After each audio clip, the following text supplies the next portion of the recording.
Oi pessoal, então hoje é o nosso segundo dia de passeio. A gente tá aqui em Curitiba agora.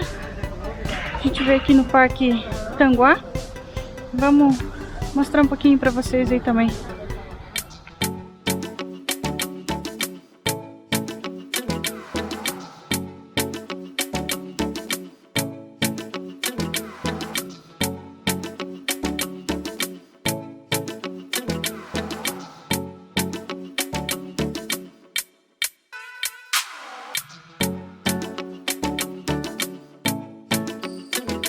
Ah, que pena, tá fechado.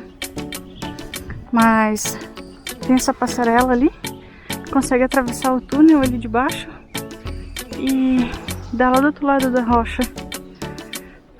Mas a gente vai filmar depois ali pro outro lado pra vocês verem também.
Então pessoal, hoje nosso terceiro dia de passeio.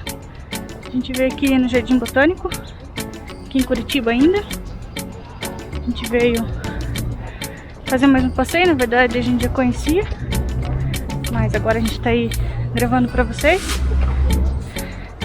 É isso aí, nos acompanhem.